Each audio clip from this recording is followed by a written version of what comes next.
नमस्कार, मैं हूं अंकुर और आप देख रहे हैं सत्यहिंदी.com। एक नजर डालते हैं अब तक की सुर्खियों पर। केंद्र सरकार ने नोटबंदी को लेकर सुप्रीम कोर्ट को दिए हलफनामे में कहा है कि उसने इस पर फैसला लेने से 8 महीने पहले ही आरबीआई के साथ चर्चा शुरू कर दी थी। बताना होगा कि मोदी सरकार ने 8 नवंबर 2016 को नोटबंदी का फैसला लिया था, जिसके तहत 500 और 1000 के नोटों को चलन से बाहर कर दिया गया था। सुप्रीम कोर्ट की 5 जजों की bench justice S Abdul Nazeer, justice BR Gavai, justice ES Bopanna, justice B Subramanyam और जस्टिस BV नागरत्ना इस मामले में सुनवाई कर रहे हैं। केंद्र सरकार की ओर से सुप्रीम कोर्ट को दिए गए हलफनामे में कहा गया है कि नोटबंदी के फैसले को लेकर पूरी तैयारी की गई थी और तत्कालीन वित्त मंत्री ने भी संसद में कहा था कि सरकार ने फरवरी 2016 में आरबीआई के साथ इस संबंध में चर्चा शुरू कर दी थी। हालांकि इसे बेहद गोपनीय रखा गया था। केंद्र सरकार ने नोटबंदी को चुनौती देने वाली याचिकाओं के जवाब में यह हलफनामा दाखिल किया है। केंद्र सरकार ने नोटबंदी को लेकर अपने फैसले का बचाव करते हुए कहा है, आरबीआई के केंद्रीय बोर्ड ने केंद्र सरकार से 500 और 1000 रुपए के नोटों को वापस लेने के लिए विशेष सिफारिश की थी और ऐसा करने के लिए एक योजना प्रस्तावित की थी और केंद्र सरकार ने इस पर विचार भी किया था।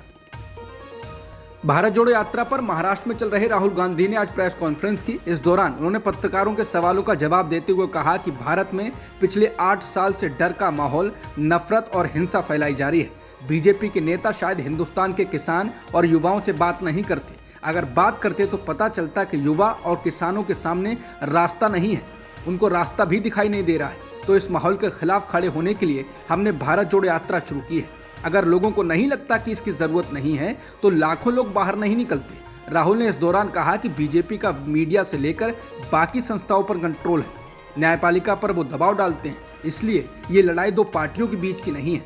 राहुल ने कहा कि हमने सारे रास्ते ट्राई कर लिए। संसद में विपक्ष ने बात रखने की कोशिश की, जब हम वहां बोलने की बात करते हैं तो माइक ऑफ कर दिया जाता है।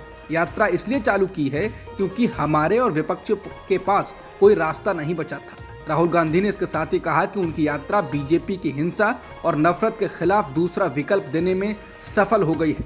राहुल ने कहा कि मुझे हम सबको ये लगा था कि बीजेपी का जो तरीका है वो नफरत से भरी, डरी हुई, हिंसा फैलाने वाली अप्रोच है। उन्होंने हिंदुस्तान को एक रास्ता दिया है कि देश में नफरत फैलाओ, लोगों को डराओ, गरीबों को कुचलो, लेकिन यात्रा की कोशिश है लोगों को बताना कि सिर्फ ये तरीका नहीं है और ये यात्रा इसमें सफल हो गई है। भारत जोड़ो यात्रा पर बात करते हुए राहुल गांधी ने कहा, ये काम करने का अलग तरीका है, प्यार का तरीका, सम्मान का तरीका। अब यात्रा जो हमने की है इसमें से पॉलिसी निकलती है। अगर वो कहते हैं कि किसान को कुचल दो तो इस यात्रा से एक और तरीका निकलता है कि किसान की सुनो, उसके गले लगो, उसकी इज्जत करो।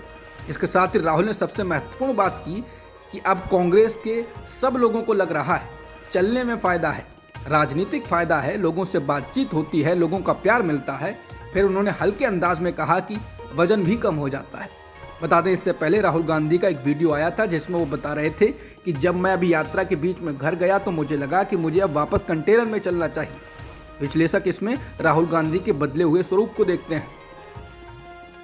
अवैध खनन के मामले में झारखंड के मुख्यमंत्री हेमंत सोरेन गुरुवार को जांच एजेंसी ईडी के सामने पेश हुए। सोरेन ने ईडी के सामने पेशी से पहले कहा कि ईडी की ओर से 1000 करोड़ के घोटाले का जिक्र किया गया है, लेकिन ये किस आधार पर किया गया है ये समझ से परे है। मुख्यमंत्री ने कहा कि जांच एजेंसियों को पूरी जांच पड़ताल करने के बाद ही कोई ठोस आरोप लगाना चाहिए।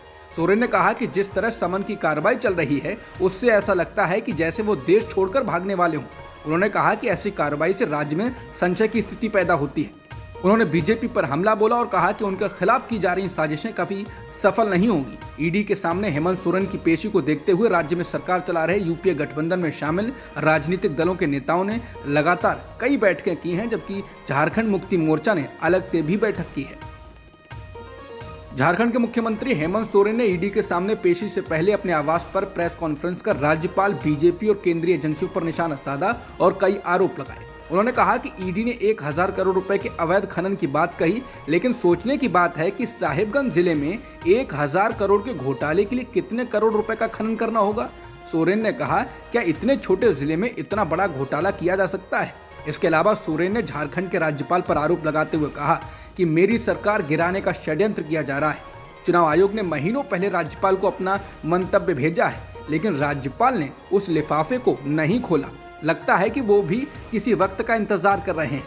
अव्वल तो यह है कि उन्होंने मीडिया बयान में कहा कि उन्होंने चुनाव आयोग से दूसरा मंतव्य मांगा है। जबकि चुनाव आयोग ने मुझे पत्र भेजकर बताया कि राज्यपाल ने कोई दूसरा मतलब पे नहीं मांगा है। उनका पद राजनीतिक नहीं है, लेकिन लगता है कि वो भी षड्यंत्र में शामिल हैं। उत्तराखंड की बीजेपी सरकार ने धर्मांतरण विरोधी कानून को और सख्त किया है। सरकार ने इसमें संशोधन करते हुए 10 साल की जेल की सजा का प्रावधान किया है। पिछले कानून में जबरन धर्मांतरण के लिए 5 साल की सजा का प्रावधान था। पड़ोसी राज्य उत्तर प्रदेश में भी जबरन धर्मांतरण पर 10 साल की सजा का प्रावधान है। रामपुर विधानसभा सीट को उत्तर प्रदेश में मोहम्मद आजम खान के सियासी कद की वजह से जाना जाता है। आजम खान 10 बार इस सीट से विधायक रह चुके हैं। दिलचस्प बात यह है कि पिछले 45 साल में यह पहला मौका है जब आजम खान या उनके परिवार का कोई सदस्य इस सीट से चुनाव मैदान में नहीं उतरा है। 1977 से आजम खान और उनके परिवार के सदस्य यहां से चुनाव लड़ते रहे हैं। समाजवादी पार्टी ने यहां से आसिम रजा को उम्मीदवार बनाया है। आसिम राजा को रामपुर लोकसभा सीट के उपचुनाव में भी उम्मीदवार बनाया गया था, लेकिन तब उन्हें बीजेपी प्रत्याशी घनश्याम सिंह लोधी के हाथों हार मिली थी। बताना होगा कि हेट स्पीच के मामले में आजम खान की विधानसभा सदस्यता रद्द कर दी गई थी और सीट खाली होने की वजह से यहां उपचुनाव कराना पड़ा है। आम आदमी पार्टी के नेता और दिल्ली के मंत्री सत्येंद्र जैन की जमानत पर अदालत 17 नवंबर को फैसला सुना सकती है। जैन हवाला मामले में इस समय जेल में हैं। पीटीआई के मुताबिक बुधवार को विशेष जज विकास ढुल ऑर्डर जारी करने वाले थे, लेकिन उन्होंने ये कहते हुए मामले को स्थगित कर दिया कि आदेश तैयार नहीं था। अदालत से सत्येंद्र जैन की जमानत देने का आग्रह किया गया है। अदालत में जैन के वकील ने कहा कि सत्येंद्र जैन को और अधिक हिरासत में रखने से कोई मकसद पूरा नहीं होगा। श्रद्धा हत्याकांड मामले में आरोपी आफताब पूनावाला को दिल्ली पुलिस आज साकेत कोर्ट में पेश करेगी। बता दें, दिल्ली पुलिस इस मामले में लगातार जांच में लगी हुई है। वो जंगल में जाकर शव के अंगों को ढूंढ रही है। अभी तक उसको 10 हिस्से मिल चुके हैं। इसके अलावा दिल्ली पुलिस को अब तक वो हथियार नहीं मिला है जिससे कि हत्या की गई। इसके साथ ही पुलिस को अब तक मृतका के कपड़े और सीसीटीवी फुटेज नहीं मिले हैं। फिलहाल पुलिस को आफताब ने कई कहानियां बताई हैं। हालांकि पुलिस का कहना है कि उस पर भरोसा नहीं किया जा सकता है, इसलिए उसका नार्को टेस्ट कराने की बात कही गई है। पोलैंड में गिरी मिसाइल को लेकर जहां अमेरिकी राष्ट्रपति और पोलैंड के राष्ट्रपति ने आशंका जताई है कि संभव है ये मिसाइल यूक्रेन की ओर से आई हो, लेकिन यूक्रेन के राष्ट्रपति वोलोदिमीर ज़ेलेंस्की ने इससे अलग बयान दिया है। उन्होंने कहा कि उन्हें इस बात पर जरा भी शक नहीं कि पोलैंड में जिस मिसाइल से 2 लोगों की मौत हुई वो मिसाइल यूक्रेनी एयर डिफेंस सिस्टम से जुड़ी हुई नहीं है।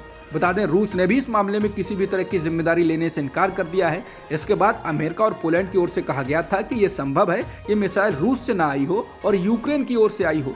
रिपोर्ट्स के हवाले से कहा गया कि यूक्रेन ने रूस की आती हुई मिसाइल पर निशाना साधा और वो मिसाइल पोलैंड में गिरी। अमेरिका में हुए मध्यावधि चुनाव में रिपब्लिकन पार्टी ने अमेरिकी संसद की प्रतिनिधि सभा में बहुमत हासिल कर लिया। रिपब्लिकन पार्टी को प्रतिनिधि सभा यानी हाउस ऑफ रिप्रेजेंटेटिव्स में 218 सीटें हासिल हुई हैं। हालांकि सीनेट की 35 सीटों पर हुए चुनाव के साथ ही बाइडेन की डेमोक्रेटिक पार्टी ने सीनेट में बहुमत हासिल कर लिया है।